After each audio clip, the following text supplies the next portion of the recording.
অহংকারী নমরুদের ভয়ঙ্কর পরিণতি।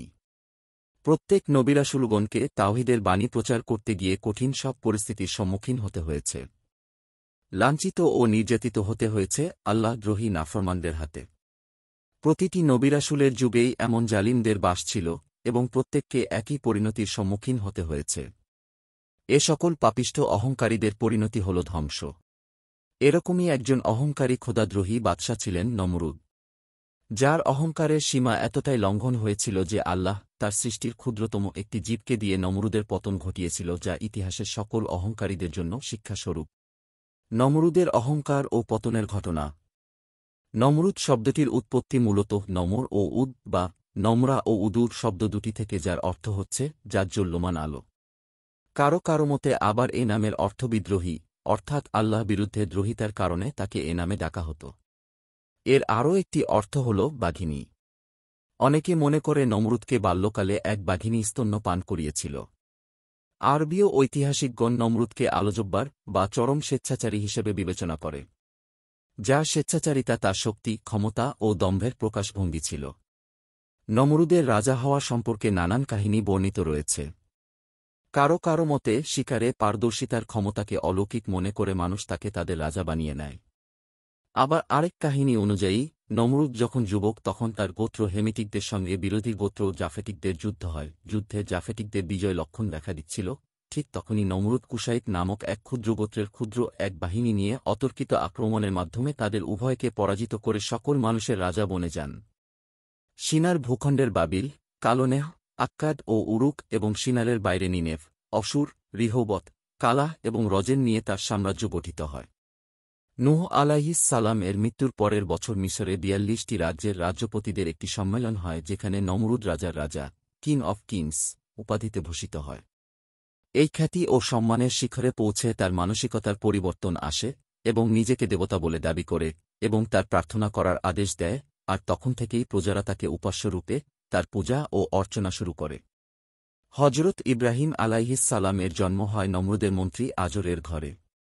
হজরত ইব্রাহিম আলাইহিস সালাম এর জন্মগ্রহণ উপলক্ষে আজর তার বাড়িতে নিমন্ত্রণের ব্যবস্থা করেন। অতিথিদের মধ্যে নমরুদের বেশ কিছু উপদেষ্টা ও গণক ছিল। মধ্যরাতে ভোজনপান শেষে সবাই যখন গৃহত্যাগ করছিল, তখন ওই উপদেষ্টা দল ঊর্ধ্বদিকে তাকিয়ে দেখল, পূর্বদিক থেকে একটা নক্ষত্র ছুটে এসে আকাশের চারদিকের 4টি বড় নক্ষত্রকে একে একে গিলে ফেলল।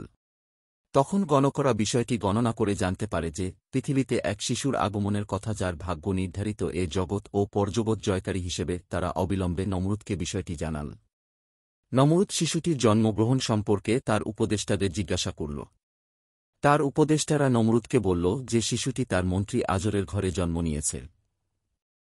নমরুদ এ কথায় বিস্মিত হয়ে উঠলেন, কারণ আজর ছিল নমরুদের একজন বিশ্বস্ত এক কর্মচারী।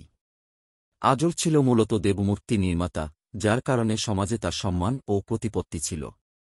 তাই তারা আজরকে না চুটিয়ে শিশুটিকে অর্থসম্পদের বিনিময়ে হস্তগত করতে চেয়েছিল, কিন্তু এ প্রস্তাবে আজর অসম্মতি জানায় এবং একটি প্রবাদ বলে যে এ তো এমন এক প্রস্তাব যা এক গাধাকে দেয়া হয়েছে।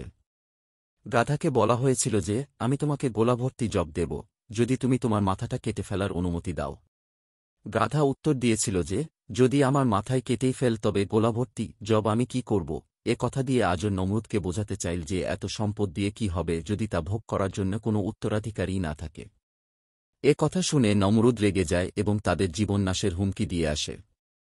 এক পর্যায়ে আজর তার কথায় রাজি হয় এবং 3 দিন পরে নিজের সন্তানের পরিবর্তে তার এক দাসীর সন্তানকে নমরুদের হাতে তুলে দেন এবং নমরুদ ওই শিশুকে তখনই হত্যা করে।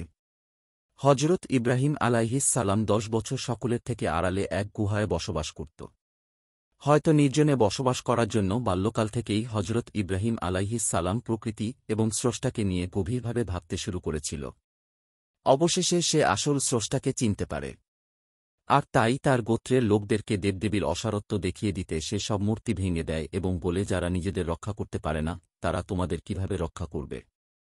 এর ফলে হজরত ইব্রাহিম আলাইহিস সালামকে বন্দী করা হয় এবং নমরুদের দরবারে নিয়ে যাওয়া হয় এবং ফেরাউন তাকে জিজ্ঞেস করেন যে হে ইব্রাহিম, তোমার প্রতিপালক কে? হজরত ইব্রাহিম আলাইহিস সালাম জবাব দিলেন, যিনি এক, যার কোনো শরিক নেই, যিনি আরশের অধিপতি। নমরুদ রেগে গিয়ে তার লোকদের বললেন, ওকে পুড়িয়ে ফেলো, সাহায্য কর তোমার দেবতাদেরকে, যদি একান্তই তাদের জন্য কিছু করতে চাও। নমরুদ বলল, একটি অগ্নিকুণ্ড তৈরি করো, আর হজরত ইব্রাহিম আলাইহিস সালামকে জ্বলন্ত আগুনে ফেলে দাও। আর পাহারা দাও যেন তার কোনো সাহায্যকারী তাকে সাহায্য করতে না আসে। লোকেরা এক জায়গায় লাকড়ি জোগাড় করে সেগুলোতে তৈল ও ঘি ঢেলে তাতে অগ্নিসংযোগ করল। 7 দিন পর পূর্ণ অগ্নিকুণ্ড তৈরি হল, কিন্তু সমস্যা হল হজরত ইব্রাহিম আলাইহিস সালামকে আগুনে নিক্ষেপ করার জন্য কেউ আগুনের ধারের কাছেও পৌঁছাতে পারছিল না। এ সময় ইবলিস পর্যটকের বেশে সেখানে পৌঁছে চড়ক গাছ তৈরির পরামর্শ দিল। এই উদ্যোগকে সফল করতে জনগণকে ব্যাপক উৎসাহ জুগিয়েছিল। তার পরামর্শে একটা চড়ক গাছ তৈরি করা হয়। কথিত আছে, চড়ক গাছের সাহায্যেও হজরত ইব্রাহিম আলাইহিস সালামকে নিক্ষেপ করা সম্ভব হচ্ছিল না, কারণ হজরত জিব্রাইল আলাইহিস সালাম চড়ক ঘোরানোর সময় বাধা সৃষ্টি করছিল। তখন আবার ইবলিসের পরামর্শে চড়ক ঘিরে নগ্ন নারী নৃত্যের জন্য হজরত জিব্রাইল আলাইহিস সালাম সেখান থেকে সরে গেলে হজরত ইব্রাহিম আলাইহিস সালামকে নিক্ষেপ করে তারা। হজরত ইব্রাহিম আলাইহিস সালামকে আগুনে নিক্ষিপ্ত করার সময় হজরত জিব্রাইল আলাইহিস সালাম তাকে জিজ্ঞাসা করল, তুমি কি আমার সাহায্য চাও? হজরত ইব্রাহিম আলাইহিস সালাম বললেন, আমার কেবল আল্লাহ সাহায্য দরকার। তখনই মহান আল্লাহ তাআলা বলেন, হে অগ্নি, তুমি ইব্রাহিমের জন্য শীতল ও নিরাপদ হয়ে যাও। হজরত ইব্রাহিম আলাইহিস সালাম 40 দিন পর্যন্ত অগ্নিকুণ্ডে ছিলেন। এরপরেও লোকেরা দেখল হজরত ইব্রাহিম আলাইহিস সালাম সম্পূর্ণ সুস্থ জীবিত অগ্নিকুণ্ড থেকে বেরিয়ে এসেছে। এতে হজরত ইব্রাহিম আলাইহিস সালামের সম্প্রদায়ও হতবাক হয়ে পড়েছিল। একদা নমরুদ স্বপ্ন দেখল যে অগ্নিকুণ্ড থেকে খোলা তরবারি হাতে নিয়ে এক লোক বেরিয়ে তার দিকে দ্রুত দৌড়ে আসতে লাগল। এ অবস্থা দেখে নমরুদও দৌড় দিলেন। ওই ব্যক্তি তখন একটা ডিম ছুঁড়ে মারল তার দিকে এবং ডিম মাটিতে পড়ে ভাঙামাত্র বিশাল এক নদীতে পরিণত হল। সেখানে তার সকল সৈন্যসামন্ত ডুবে গেল, কেবল তিনি ও তার 3 জন সঙ্গী জীবিত ছিলেন। আবার দেখলেন ওই নদী পুনরায় ডিমে পরিণত হয়েছে এবং পরে তা থেকে এক পেঁচা উড়ে এসে ঠুকরে তার 2 চোখ তুলে ফেলল। গণকেরা এই স্বপ্নের ব্যাখ্যা করে ভবিষ্যৎবাণী করল যে হজরত ইব্রাহিম আলাইহিস সালামের হাতে নমরুদের পরাজয় ঘটবে। এই কথা শুনে হজরত ইব্রাহিম আলাইহিস সালামকে হত্যার জন্য লোক পাঠালেন, কিন্তু তারা হজরত ইব্রাহিম আলাইহিস সালামকে পেলেন না। এতে নমরুদ রেগে গিয়ে খোদার বিরুদ্ধে যুদ্ধ ঘোষণা করে এবং স্বর্গে যাওয়ার জন্য একটি বিশাল টাওয়ার বানাতে বলেন তার লোকদের। তারা সেটা নির্মাণও করে, কিন্তু সেটা কোনো কাজেই আসল না। হঠাৎ একদিন সেই টাওয়ার বিশাল শব্দ করে ভেঙে পড়ল। এই টাওয়ার ধ্বংসে নমরুদের নিজের সন্তানসহ অনেক মানুষের হতাহতের ঘটনা ঘটে, তবুও নমরুদের স্বর্গজয়ের আকাঙ্ক্ষা থেমে যায়নি। এরপর নমরুদ তীর নিক্ষেপ করার প্রস্তুতি নিলেন।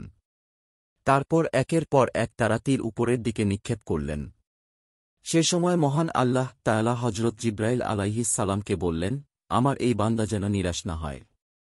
মহান আল্লাহর কথা শুনে হজরত জিব্রাইল আলাইহিস সালাম তীরের মাথায় রক্ত লাগিয়ে তা ফেরত পাঠাল, যাতে নমরুদ বুঝতে পারে যে তিনি হজরত ইব্রাহিম আলাইহিস সালামের খোদাকে হত্যা করতে পেরেছে।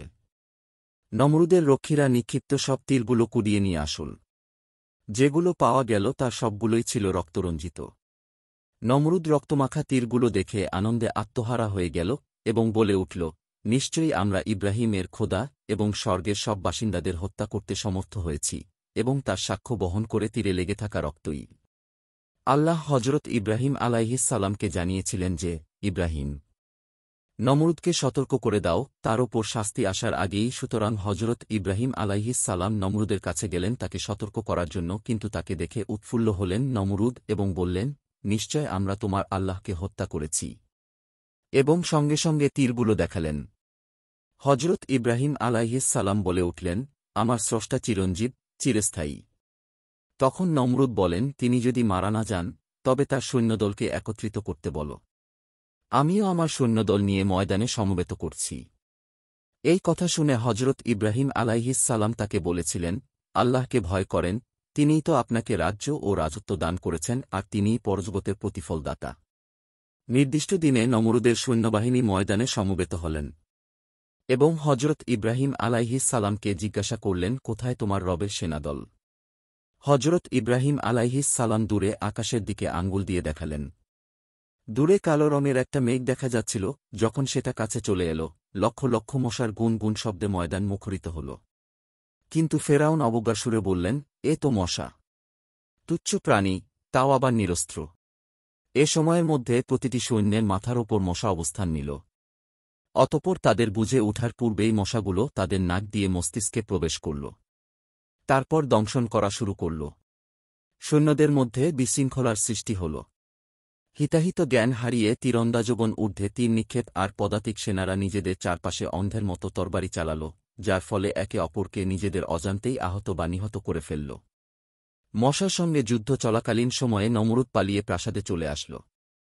এ সময় একটি দুর্বল ল্যাংড়া মশা তাকে তাড়া করল এবং কিছুক্ষণ মাথার চারপাশে ঘুরে নাসিকা পথে মস্তিষ্কে ঢুকে পড়ল। তারপর মগজে দংশন করা শুরু করল। নমরুদ যন্ত্রণায় অস্থির হয়ে উন্মাদের ন্যায় প্রাসাদে প্রবেশ করল এবং যন্ত্রণায় দিশেহারা হয়ে পাদুকা খুলে নিজের মাথায় আঘাত করতে শুরু করল। পাদুকা দিয়ে আঘাত করলে মশা দংশনে বিরত থাকে, বাকি কোনো কিছুর আঘাতে দংশন বন্ধ করে না।